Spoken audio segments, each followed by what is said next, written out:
Everybody, कैसे हैं आप लोग। आई होप आप सभी लोग अच्छे होंगे, सेफ होंगे और अच्छे से पढ़ाई कर रहे होंगे।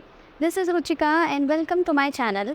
सो आज से हम स्टार्ट करने जा रहे हैं हमारा नया chapter of statistics, that is organisation of data. और इससे पहले ऑलरेडी हम 3 चैप्टर्स अच्छे से कवर कर लिए हैं। अगर अभी तक आपने वो वीडियोज़ नहीं देखे हैं तो आप आई बटन पर क्लिक करके उन्हें देख सकते हो। तीनों चैप्टर्स पढ़ सकते हो डिटेल में, राइट। अब हम बात करते हैं हमारे आज के चैप्टर की, जिसका नाम है ऑर्गेनाइजेशन ऑफ डेटा। तो देखो, अगर आपको याद हो तो फर्स्ट चैप्टर में ही मैंने आपको बताया था स्टैटिस्टिक्स में जब भी हम डेटा की स्टडी करते हैं, ठीक है, हम कोई इन्वेस्टिगेशन करने जा रहे हैं, कुछ भी कर रहे हैं, तो क्या होता है उसके 5 स्टेप्स होते हैं जो अपने को फॉलो करने होते हैं। कौन कौन से स्टेप्स बताए थे? सबसे पहले बताया था मैंने कलेक्ट करेंगे हम डेटा, यानी कलेक्शन ऑफ डेटा। फिर आता है ऑर्गेनाइजेशन ऑफ डेटा, फिर आता है प्रेजेंटेशन ऑफ डेटा, फिर आता है एनालिसिस और फिर आता है इंटरप्रिटेशन। ये 5 स्टेप्स आपको इसी ऑर्डर में फॉलो करना है, ठीक है। पहले आप डेटा कलेक्ट करोगे, ऑर्गेनाइज करोगे, फिर उसको प्रेजेंट करोगे, फिर एनालाइज करोगे, फिर उसको इंटरप्रेट करोगे। अब पिछले जो 2 चैप्टर्स थे, इनकी सेकंड और थर्ड, उसमें हमने क्या पढ़ा कि हमको डेटा को कलेक्ट कैसे करना है, इनकी कलेक्शन ऑफ डेटा के बारे में पढ़ा यार। जो सेकंड चैप्टर था हमारा वो था collection of data. Third chapter भी हमारा यही था कि सेंसस और सैम्पल मेथड्स क्या होते हैं डेटा कलेक्ट करने के, यानी कि दोनों ही चैप्टर्स कलेक्शन के बारे में थे। तो कलेक्शन वाला स्टेप हमारा कंप्लीट हो गया, ठीक है, हमने फॉलो कर लिया, कलेक्ट कर लिया डेटा। अब क्या बारी आती है कलेक्शन के बाद ऑर्गेनाइजेशन की, यानी कि अपने को डेटा ऑर्गेनाइज करना है। अब हमने देखो जो भी डेटा कलेक्ट किया है वो सारा रॉ डेटा है। कैसा डेटा है? रॉ। मतलब जहाँ से जो भी मिला हमने डेटा कलेक्ट कर लिया, ठीक है। जैसे मान लो हम सेंसस, अपनी कंट्री का पॉपुलेशन सेंसस जो होता है जनगणना, उसका एग्जाम्पल लें तो क्या हुआ, बड़े ही मतलब साल लग जाते हैं उसको भी कंप्लीट होने में, जनगणना, क्योंकि इतनी सारी पॉपुलेशन है हमारी, ठीक है। तो क्या हुआ, हमने जितनी भी सबसे इन्फॉर्मेशन ली वो क्या है, ऑर्गेनाइज्ड तो नहीं है। हमने सब डेटा भी सिर्फ कलेक्ट किया है सबके बारे में, नॉर्मल इन्फॉर्मेशन लेकर के, जो हमको ज़रूरी लगता है वो सब करके। अब हम उसको ऑर्गेनाइज करेंगे। ऑर्गेनाइज कैसे करेंगे, यानी कि हम सबसे पहले ऑर्गेनाइजेशन के लिए भी सबसे पहला स्टेप होता है उसको अच्छे से क्लासीफाई करना। क्योंकि देखो हमारे पास किस किस चीज़ से रिलेटेड डेटा है। एक तो कितने नंबर ऑफ़ मेल्स हैं, कितने नंबर ऑफ़ फीमेल्स हैं हमारी कंट्री में, कितने बच्चे हैं जो आई गेस मतलब आप कह लो 14 ईयर्स तक के हैं, कितने बच्चे हैं जो 18 ईयर्स तक के हैं, कितने बच्चे हैं 2 साल तक के, और कितने बुजुर्ग हैं, कितने एम्प्लॉयड हैं, कितने अनएम्प्लॉयड हैं, कितने लिटरेट हैं, कितने इलिटरेट हैं, कितने रूरल हैं, कितने अर्बन हैं। मतलब इससे इसी तरह बहुत सारा डेटा है कि नहीं हमारे पास, राइट। बहुत सारे डेटा है। अब उसको ऑर्गेनाइज करेंगे, पर ऑर्गेनाइज करने से पहले हम उसको अच्छे से क्लासीफाई तो कर लें, जितने मेल्स हैं, कितने फीमेल्स हैं, कितने ट्रांसजेंडर्स हैं, उसमें से कितने आपके लिटरेट हैं, कितने इलिटरेट हैं, राइट। और फिर हम क्या करेंगे, उसमें से कितने लिटरेट रूरल एरिया में रहते हैं, कितने लिटरेट अर्बन एरिया में रहते हैं, कितने इलिटरेट रूरल एरिया में रहते हैं, कितने इलिटरेट अर्बन एरिया में रहते हैं, कितने एम्प्लॉयड रूरल में रहते हैं, कितने एम्प्लॉयड अर्बन में रहते हैं, कितने अनएम्प्लॉयड रूरल में रहते हैं, कितने अनएम्प्लॉयड अर्बन। मतलब आप क्या सोच रहे हो, कितनी सारी कैटेगरीज बन जाएंगी। इसी को हम कहते हैं डेटा को क्लासीफाई करना। ऑर्गेनाइज करने के लिए हमें तो क्लासीफाई भी तो करना पड़ेगा। देखो ये तो बड़ा कॉम्प्लेक्स एग्जाम्पल हो गया जो मैंने दिया था। सिंपल सा एक और एग्जाम्पल लेती हूँ। मान लो आपके पास जितनी भी बुक्स हैं, आपके पास जितने सारे सब्जेक्ट्स हैं, जैसे हम मान लो कुछ सब्जेक्ट्स ले लो, बिजनेस स्टडीज़, इकोनॉमिक्स, और आपका business studies, micro stats, English और आपका अकाउंटेंसी, 5 सब्जेक्ट्स हो गए, ठीक है। अब इन 5 की जो किताबें हैं ना, मान लो उन सब के पन्ने निकाल करके अलग अलग करके मिक्स करके आपको कोई दे दे, यानी कि वो हो गया आपका कलेक्शन, हमने डेटा कलेक्ट कर लिया। फिर अब आप उसको क्या करोगे, ऑर्गेनाइज करोगे, ठीक है। ऑर्गेनाइज करने से फिर ऑर्गेनाइज मतलब सीरियल वाइज आपको बुक की तरह, बुक में जैसे लगे होते हैं 1 2 3 पेज नंबर, ऐसे ही 5 सब्जेक्ट्स की बुक्स में लगाने। अब आप उसको ऑर्गेनाइज करने से पहले क्लासीफाई करोगे कि नहीं, कि भाई इतने पन्ने ये सारे फिजिकल एजुकेशन के, इतने सारे इंग्लिश के हैं, इतने सारे आपका माइक्रो इकोनॉमिक्स के हैं, ये सारे पन्ने स्टैट्स के हैं, ये सारे आपके इंग्लिश के हैं, ये अकाउंटेंसी के, ऐसे करोगे, यानी कि क्लासीफिकेशन। फिर जाके उन सब एक एक बंडल को, यानी कि जो फिजिकल एजुकेशन के, उनको आप ऑर्गेनाइज करोगे 1 2 3 4 अकॉर्डिंगली, है ना, मतलब नंबर्स के अकॉर्डिंग। इसी तरह फिर आप क्या करोगे, इंग्लिश के जो पन्ने होंगे उनको अरेंज करोगे। उससे पहले आपने क्या किया, क्लासीफाई किया, यानी कि ऑर्गेनाइजेशन करने से पहले अपने को ज़रूरी हम डेटा को क्लासीफाई कर ले, तभी हम ऑर्गेनाइज कर सकते हैं, समझ रहे। यानी कि ऑर्गेनाइजेशन के लिए नेसेसरी स्टेप क्या है, प्री रिक्विजिट क्या है कि आप डेटा को क्लासीफाई कर लो। यानी कि इस चैप्टर में सिंपली बैकग्राउंड समझ आ गया। तो इस चैप्टर में हम पढ़ेंगे कि ऑर्गेनाइजेशन जो ऑफ डेटा, हमारा जो चैप्टर का नाम है ऑर्गेनाइजेशन के लिए क्लासिफिकेशन कैसे ज़रूरी है, क्यों ज़रूरी है, क्या होता है क्लासिफिकेशन, कैसे कैसे क्लासिफिकेशन कर सकते हैं, और ये सारी चीज़ें हम पढ़ेंगे इस चैप्टर में। समझ आ गया होगा क्या क्या पढ़ना है। तो अब इस वेरी फर्स्ट वीडियो में हम सिंपली ऑर्गेनाइजेशन का मतलब समझते हैं, क्लासिफिकेशन का मतलब समझते हैं और कुछ बेसिक चीज़ें लेंगे क्लासिफिकेशन से रिलेटेड। तो ऑर्गेनाइजेशन समझ आ गया है क्या होता है। डेफिनेशन की अगर मैं बात करूँ तो ऑर्गेनाइजेशन ऑफ डेटा क्या है। Organisation of data refers to the arrangement of figures in such a form that comparison of similar data may be facilitated and further analysis is possible। यानी कि ऑर्गेनाइजेशन हम जो करते हैं वो हम क्यों करते हैं, इसका मतलब क्या होता है, अरेंजमेंट ऑफ फिगर्स, फिगर्स को अरेंज करना, डेटा जो है आपका उसको अरेंज करना in such a form that comparison of similar data में बी फैसिलिटेटेड। यानी कि जो भी आपका सिमिलर डेटा है उसका हम कंपैरिजन कर सके।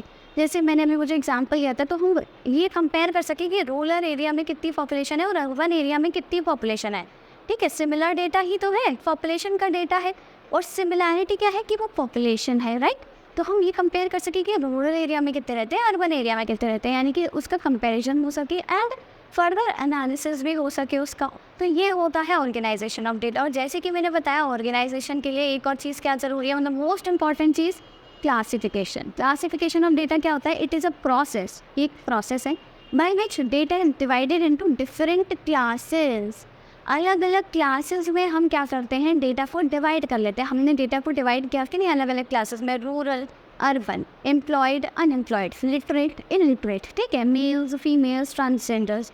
फिर एक एज ग्रुप बना लिया 1 to 15 या 0 to 15, और आपका अबव 60, बिलो 40, बिलो 18, ऐसे करके ग्रुप्स बना लिए, यानी कि अलग अलग क्लासेस बना ली। हमको सबसे पहले क्या करना होता है, अलग अलग क्लासेस बनानी होती हैं डेटा की, जिससे कि हम क्लासीफाई कर सके, फिर ऑर्गेनाइज करते हैं। ठीक है, तो क्या करते हैं, it is a process by which data is divided into different classes on the basis of their similarities and differences. उनकी सिमिलैरिटीज़ और डिफरेंसेस के बेसिस पे हम उनको क्लासीफाई कर लेते हैं, क्लासेस में डिवाइड करते हैं, which is called as classification of data. तो ये होता है क्लासिफिकेशन ऑफ डेटा। तो समझ आ गया, ऑर्गेनाइजेशन मतलब ये एक प्रोसेस है जिसकी वजह से हम क्या कर सकते हैं, कंपेयर कर सकते हैं सिमिलर डेटा को और फर्दर एनालिसिस कर सकते हैं। क्लासिफिकेशन क्या होता है, it is a process in which the data is divided into different classes on the basis of their similarities and differences. ये होता है क्लासिफिकेशन। अब बात आती है क्लासिफिकेशन के ऑब्जेक्टिव्स क्या होते हैं, क्यों करना चाहिए अपने को, क्लासिफिकेशन ज़रूरी क्यों है। सिंपल है, तो देखो क्लासिफिकेशन करना क्यों है, सबसे पहला पॉइंट आता है सिंप्लीफिकेशन एंड ब्रीफनेस। ऑब्वियसली जैसे मैंने बताया आपको, वो जो पन्ने दे दिए थे इतने सारी 5-6 किताबों के निकाल करके पन्ने दे दिए, पेजेस दे दिए, सब मिक्स करके उल्टा सीधा खुद समझ नहीं आ रहा, तो आप उन्हें कैसे अरेंज करोगे, बहुत ज़्यादा टाइम लगेगा, बहुत ज़्यादा मेहनत लगेगी, और फिर होगा कि नहीं ये काम, ये टास्क बहुत इम्पॉसिबल है, मतलब हो जाएगा पर फिर भी टाइम हद से ज़्यादा लगेगा। पर जब आप एक बार उसको क्लासेस में डिवाइड कर लोगे, यानी कि क्लासीफाई कर लोगे, तब वो एकदम सिंपल हो जाएगा काम और शॉर्ट में फटाफट हो जाएगा। यानी कि आपके पास जब डेटा क्लासीफाइड होता है, तो क्लासिफिकेशन हम क्यों करते हैं, जिससे कि हम सिंपल बना सकें डेटा को, इजीली अंडरस्टैंडेबल हो, समझ सकें, उसमें ब्रीफनेस हो, इसीलिए हम डेटा को क्लासीफाई करते हैं। दूसरा यूटिलिटी। यूटिलिटी मतलब वो जो बेकार पन्ने थे, जो किसी काम के नहीं थे, अब हम क्या करेंगे, हमने जब क्लासीफाई कर लिया उनको अलग अलग क्लासेस में, अलग अलग ग्रुप्स में, तो हम उनको यूज़ कर सकते हैं। अब वो यूज़फुल हो गया, उनसे यूटिलिटी निकाल सकते हैं। तो यूटिलिटी तभी आएगी जब कोई चीज़ प्रॉपरली क्लासीफाइड होगी, ग्रुप्स में होगी, हमको पता है, अच्छा ठीक है, तो यानी कि ये यूटिलिटी प्रोवाइड करता है। तीसरा आता है डिस्टिंक्टिवनेस। डिस्टिंक्टिवनेस मतलब कि हमको ये डिफरेंसेस भी शो करता है। जैसे कि हमने क्या किया, बहुत सारी कैटेगरीज बना ली थी पॉपुलेशन की, rural, urban, employed, unemployed, literate, illiterate, above 18, below 18, males, females, gender, transgenders, ऐसे करके बहुत सारी। तो इससे क्या है, डिफरेंसेस भी हमको शो हो सकते हैं कि ये डिफरेंसेस हैं, इतने ज़्यादा मेल्स हैं, इतनी कम फीमेल्स हैं, इतने ज़्यादा लोग अर्बन एरिया में, इतने कम रूरल एरिया में, इतने ज़्यादा इलिटरेट हैं, इतने कम लिटरेट हैं। तो क्या है, डिस्टिंक्टिवनेस शो करता है। चौथी चीज़ कंपेरेबिलिटी। साथ ही साथ डिफरेंसेस तो शो हो रहा है, हम इसे कंपेयर भी कर सकते हैं अलग अलग ग्रुप्स को आपस में, ठीक है, कंपेरिजन हो सकता है। पांचवा पॉइंट आता है साइंटिफिक अरेंजमेंट। अब हमने क्या किया, साइंटिफिक अरेंजमेंट जब अपने को करना होता है, यानी कि सिंपली साइंटिफिक अरेंजमेंट का मतलब क्या है, जब हम किसी चीज़ को साइंटिफिकली यूज़ कर सकें। तो ये जो डेटा है, इस ये जो फिगर्स है हमारे पास, इनको हम क्या करेंगे, साइंटिफिकली यूज़ कर सकते हैं, इन पर प्रॉपर काम कर सकते हैं, ऑब्जर्व करेंगे, एक्सपेरिमेंट करेंगे, एनालिसिस करेंगे और इनको आगे यूज़ कर सकते हैं। ठीक है, लास्ट आता है अट्रैक्टिव एंड इफेक्टिव। अब ऑब्वियसली अब देखो, जब सारे पेजेस ऐसे थे बेकार से, ठीक है, किताबों के, अब आपको बोल दे कि आपका एग्ज़ाम है, अभी 1 हफ्ते बाद आपको पढ़ना है, तो आप उनमें से पढ़ पाओगे कुछ भी नहीं। पर अगर जब आपने क्लासीफाई करके ऑर्गेनाइज कर लिया, उनको एक पूरा उनका किताब बना ली खुद से, तो आप पढ़ लोगे, वो अट्रैक्टिव लगेगा, वो इफेक्टिव लगेगा। समझ आ रहा है? अगर मान लो जैसे आपकी किताबों में चैप्टर्स हैं, वो लाइन से दिए हुए होते हैं कि शुरुआत कहाँ से हुई है, फिर कैसे कैसे हम आगे बढ़ रहे हैं। जैसे हम अभी स्टैट्स में पढ़ रहे हैं, पहले स्टैट्स का मीनिंग समझा, फिर उसके स्टेप्स में कलेक्शन पढ़ लिया, ऑर्गेनाइजेशन पढ़ लिया, इसके बाद आप प्रेजेंटेशन पढ़ोगे ऐसे से। यानी कि एक ऑर्गेनाइजेशन है, यानी कि अच्छे से ऑर्गेनाइज्ड है और क्लासीफाइड है। अब मान लो यही चैप्टर्स आगे पीछे दे दिए जाए उल्टे सीधे, ठीक है, तो क्या आपको वो चीज़ अट्रैक्टिव लगेगी, इफेक्टिव लगेगी, पढ़ने में मज़ा आएगा? नहीं ना। तो यानी कि जब कोई चीज़ एकदम सिस्टमैटिक होती है, क्लासीफाइड होती है, हमको वो अट्रैक्टिव भी लगती है और साथ ही साथ इफेक्टिव भी लगती है, ऑब्वियस है। तो ये सारे इसके ऑब्जेक्टिव्स हैं, यानी कि ये सारी चीज़ें हैं जिनकी वजह से हमें ज़रूरत पड़ती है डेटा को क्लासीफाई करने की बिफोर ऑर्गेनाइजिंग द डेटा। ठीक है, ये सारे ऑब्जेक्टिव्स हो गए। अब आती है बात कैरेक्टरिस्टिक्स की कि हमको जब भी क्लासिफिकेशन करना चाहिए तो क्या क्या उसके कैरेक्टरिस्टिक्स होने चाहिए। मतलब ये पॉइंट्स अपने को ध्यान में रखने हैं, ये पॉइंट्स हमको को ध्यान में रखने हैं। सबसे पहला कॉम्प्रिहेंसिवनेस, यानी कि जब भी हम क्लासेस बनाएं, क्लासिफिकेशन मतलब क्या है, क्लासेस बनाना, अलग अलग ग्रुप्स में डिवाइड करना। तो जब भी हम ग्रुप्स बनाएं तो उसमें क्या हो, हम इस तरीके से ग्रुप बनाएं कि जितने भी आइटम्स हैं वो सभी उन ग्रुप्स में कहीं ना कहीं फिट हो जाए। मान लो जैसे कि अब मैंने पॉपुलेशन का डिवीज़न किया, सिर्फ मेल और फीमेल, अगर मैं ये 2 ग्रुप्स बना दूँ तो क्या ये सही है? नहीं। हमारी सोसाइटी में सिर्फ मेल और सिर्फ फीमेल के अलावा ट्रांसजेंडर्स भी होते हैं, राइट। अभी देखो, अगर आप कोई फॉर्म भी भरते हो, इनफैक्ट अब कोई फॉर्म भरते हो तो उसमें मेल फीमेल के साथ ट्रांसजेंडर्स या फिर अदर्स लिखा आता है कि नहीं? तो यानी कि यहाँ पे क्या होना चाहिए, आइटम्स मतलब इस तरीके से ग्रुप्स बनाओ अलग अलग कि आपके सारे आइटम्स कहीं ना कहीं फिट हो जाए, कोई आइटम रह ना जाए, कोई भी आइटम लेफ्ट आउट ना हो। ठीक है, इस तरीके से कॉम्प्रिहेंसिव मतलब कंप्लीट एकदम अपने में रखना, सब कुछ इंक्लूड करना। तो कॉम्प्रिहेंसिव ग्रुप्स होने चाहिए, समझ आ रहे हैं? फिर आता है क्लैरिटी। सिंपली आपको ना क्लैरिटी होनी चाहिए, इस तरीके से ग्रुप्स बनाओ। ये नहीं कि दिमाग में कुछ हुए हो रहा है, समझ ही नहीं पा रहा है, यार इस ग्रुप में ये नहीं आना चाहिए था, उस ग्रुप में वो नहीं आना चाहिए था, मतलब कन्फ्यूजन ना हो, कुल मिलाकर के सब कुछ क्लियर हो, इस तरीके से ग्रुपिंग होनी चाहिए। फिर होमोजेनिटी होनी चाहिए, यानी कि सिमिलर आइटम्स एक ग्रुप में ही हो। ये नहीं कि मेल वाले ग्रुप में अपने फीमेल्स को भी घुसा दिया, फीमेल्स वाले में अपने किड्स मतलब ट्रांसजेंडर्स को घुसा दिया, ऐसे नहीं करना है। रूरल वाले में अर्बन को भी घुसा दिया, इलिटरेट वाले में लिटरेट को भी घुसा दिया। मतलब होमोजेनिटी होनी चाहिए, एक ग्रुप में एक ही तरह के आइटम्स, होमोजीनियस यानी कि सिमिलर आइटम्स, और दूसरे ग्रुप में उसी तरह के आइटम्स यानी कि होमोजेनिटी होनी चाहिए। तो यानी कि सिमिलर आइटम्स एक ही ग्रुप में। फिर आता है सूटेबिलिटी। सूटेबिलिटी का मतलब क्या है कि आपको क्या करना है, ग्रुपिंग ऐसे करनी है जो मतलब आप कह लो उनको क्लासीफाई कर रहे हो उनके कैरेक्टर्स के बेसिस पर, तो आपको ऐसे क्लासीफाई करना चाहिए कि वो क्लासिफिकेशन ना स्टेबल हो।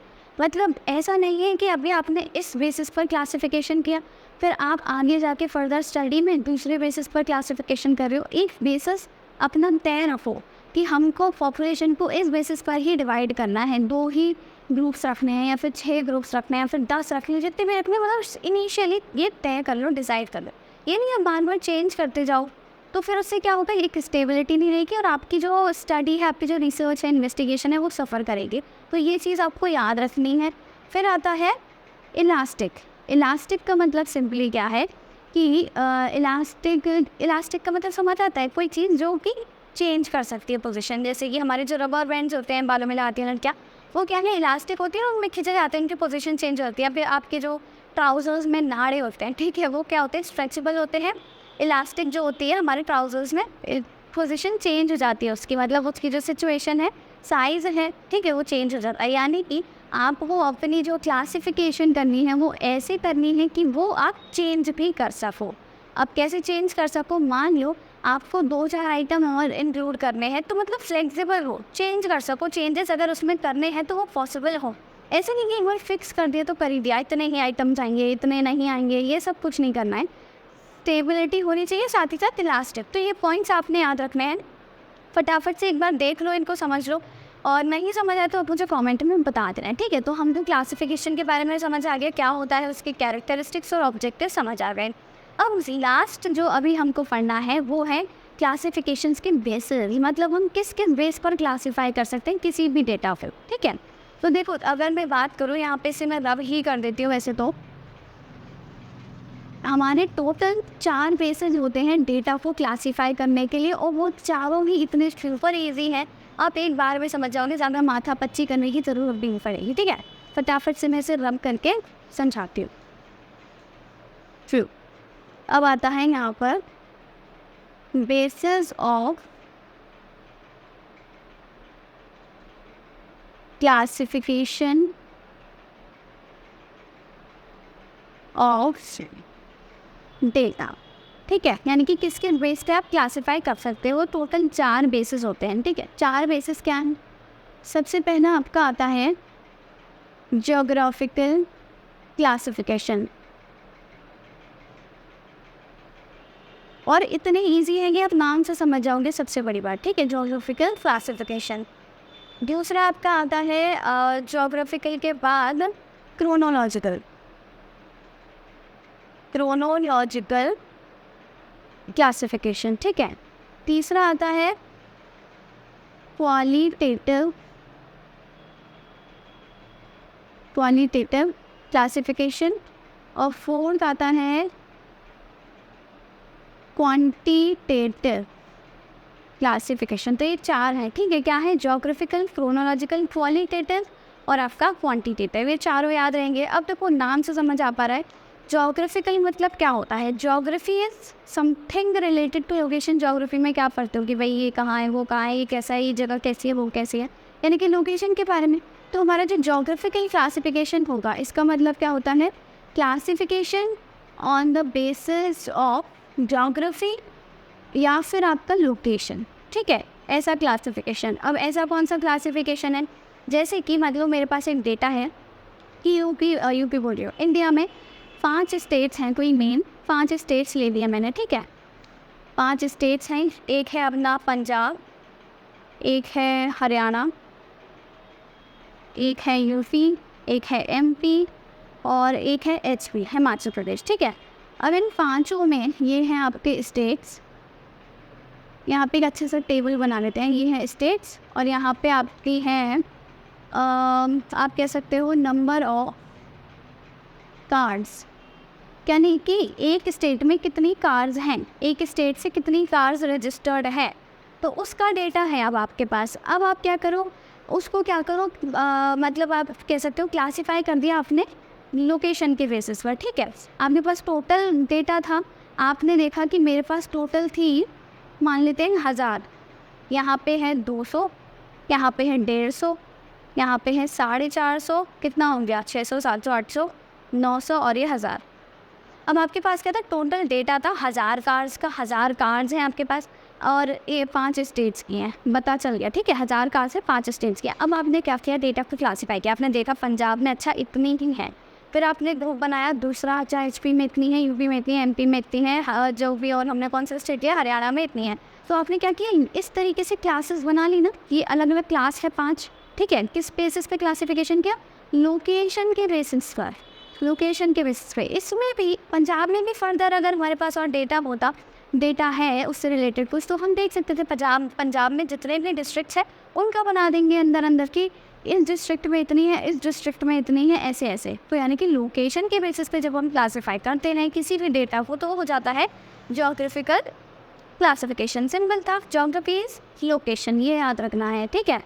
फिर इसके बाद आपका नेक्स्ट आता है कौन सा? क्रोनोलॉजिकल। अब क्रोनोलॉजिकल मतलब क्रोनोलॉजी से क्या समझ आता है? क्रोनोलॉजिकल क्लासिफिकेशन क्या होता है? क्रोनोलॉजी का सिंपली मतलब क्या होता है? Related to time. जिस तरह ज्योग्राफी मतलब related to location, chronology means related to time. तो इसका मतलब क्या है? This is the classification on the basis of time. Simple. अब टाइम के बेसिस पर कैसे?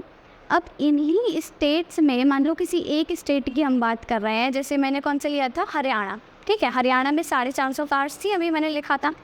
अब यहाँ पे मैं लिख दूँ कि ईयर, कि हरियाणा में ये जो 450 कार्स हैं, ये 450 कार्स कब कब बनी हैं, कौन से साल में बनी हैं, ठीक है। उसके बेसिस पे अगर मैं क्लासीफाई कर दूँ तो वो हो जाएगा मेरा क्रोनोलॉजिकल क्लासिफिकेशन। जैसे कि यहाँ पे मैंने लिख दिया ईयर, ठीक है।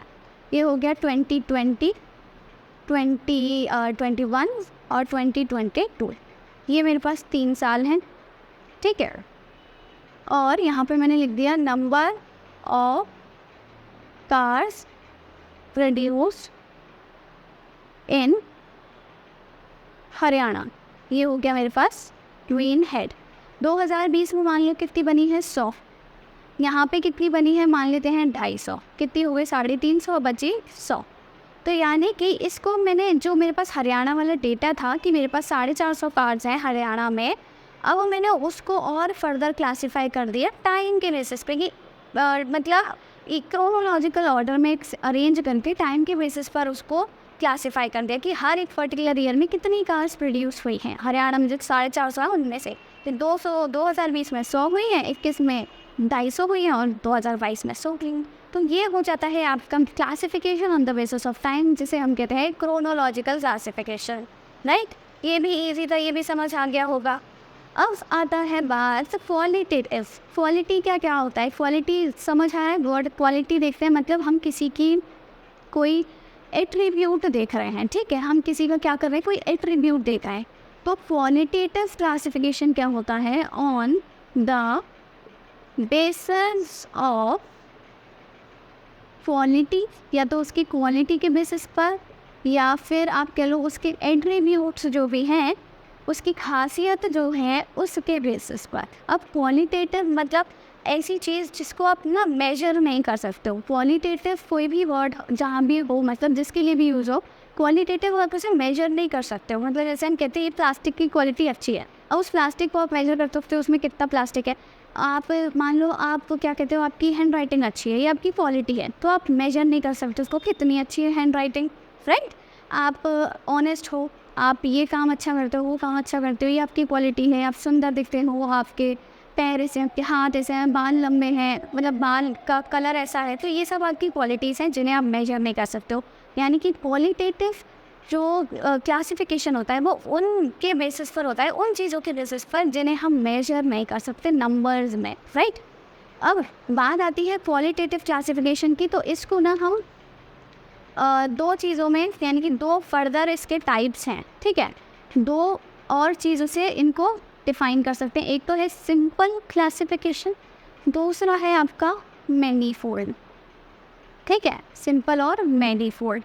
अभी सिंपल और मैनीफोल्ड क्या है, सिंपल मतलब ये समझ लो, अगर हम इसमें मैंने क्या बताया, क्वालिटेटिव में हम किसी क्वालिटी, हम किसी एट्रीब्यूट या फिर हम किसी कैरेक्टरिस्टिक के बेसिस पर क्लासीफाई कर रहे हैं।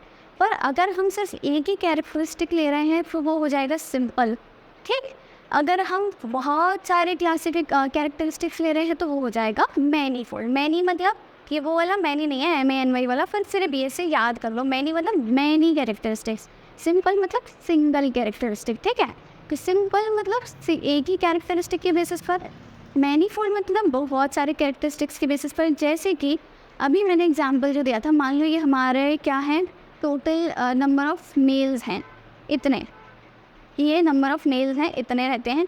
अब उन मेल्स में से क्या हैं, कुछ एम्प्लॉयड हैं और कुछ अनएम्प्लॉयड है। सिंपल, एक स्टेट है उसमें इतने नंबर ऑफ़ मेल्स हैं, कुछ एम्प्लॉयड है कुछ अनएम्प्लॉयड है। तो ये हो जाएगा हमारा सिंपल क्लासिफिकेशन।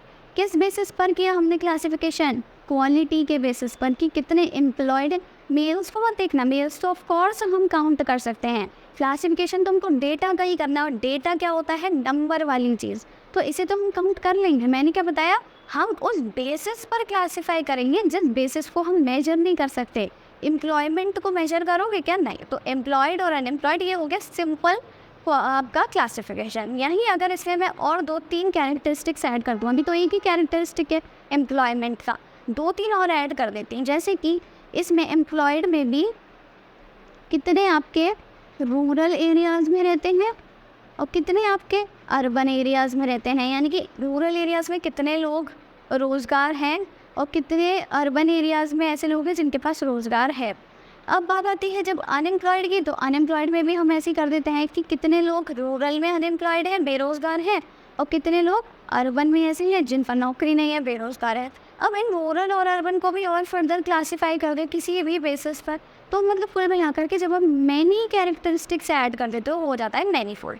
तो क्वालिटेटिव का ही सिर्फ ऐसा है, इन चारों में से क्वालिटेटिव ही ऐसा है जिसको हम फर्दर 2 कैटेगरीज में डिवाइड कर सकते हैं, बाकी सब सिंपल है।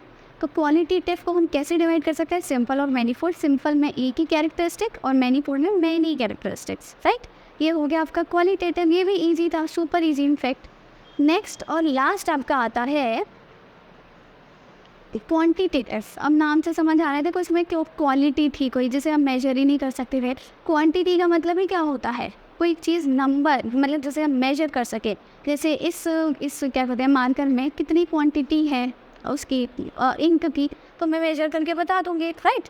एक बॉटल में कितना पानी है, कितनी क्वांटिटी है, 60 ml है, कितना है, मेजर करके तो साथ बता दूँगी। यानी कि क्वांटिटेटिव जो आपका क्लासिफिकेशन होता है वो किस बेसिस पर होता है, on the basis of numbers, यानी कि नंबर्स के बेसिस पर। यानी कि हम कोई हमारे पास नंबर्स हो या फिर आप कह लो कोई न्यूमेरिक वैल्यू एक्चुअली, ठीक है, कोई न्यूमेरिक वैल्यू या फिर कोई ऐसी चीज़ जिसे हम मेजर कर सकते हैं। सिंपली क्वालिटेटिव ऐसी है जिसे हम मेजर नहीं कर सकते, क्वांटिटेटिव में हम ऐसी बेसिस पर क्लासीफाई करेंगे जिसे हम मेजर कर सकते हैं। अब वो कुछ भी हो सकता है, जैसे कि मान लेते हैं हमारी कंट्री में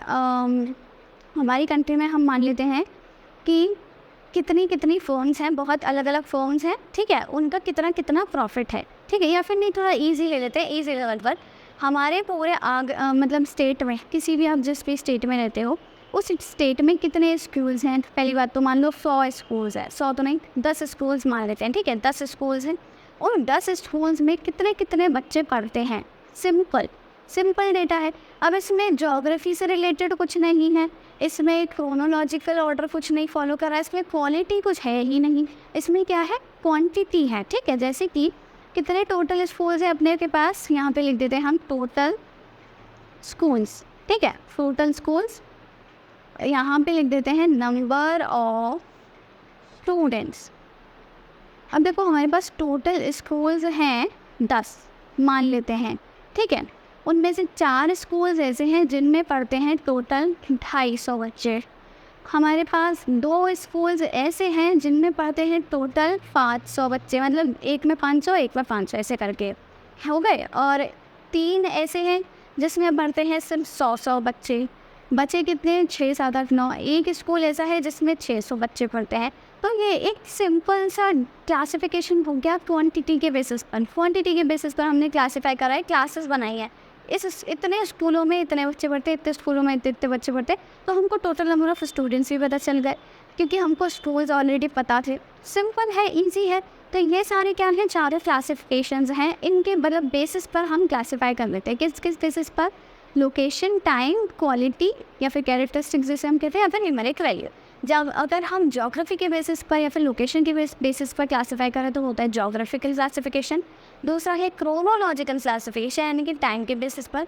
तीसरा है क्वालिटेटिव क्लासिफिकेशन यानी कि कैरेक्टरिस्टिक के बेसिस पर, जिसे हम और फर्दर डिवाइड कर सकते हैं सिंपल और मैनीफोल्ड में। सिंपल मतलब एक कैरेक्टरिस्टिक्स, मैनीफोल्ड मतलब मैनी कैरेक्टरिस्टिक्स। और चौथा है आपका क्वांटिटेटिव यानी कि किसी भी न्यूमेरिकल वैल्यू के बेसिस पर क्लासीफाई अगर आप कर रहे हो। तो इतनी सी कहानी थी इस फर्स्ट टॉपिक की। आई होप समझ आ गया होगा ऑर्गेनाइजेशन क्या होता है। ऑर्गेनाइजेशन के लिए क्लासिफिकेशन मोस्ट इंपॉर्टेंट है। क्लासिफिकेशन क्या होता है, उसका objectives, characteristics and this basis of classification. So this is the end of this video. I hope आपको वीडियो अच्छा लगा होगा, समझ आ गया होगा। नहीं समझ आया तो आप मुझे कमेंट कर सकते हो या फिर इंस्टाग्राम पर पर्सनली टेक्स्ट करके पूछ सकते हो। एंड अगर अभी तक आपने वीडियो लाइक नहीं किया है तो जल्दी से लाइक कर ले and do not forget to subscribe to my channel. Thank you.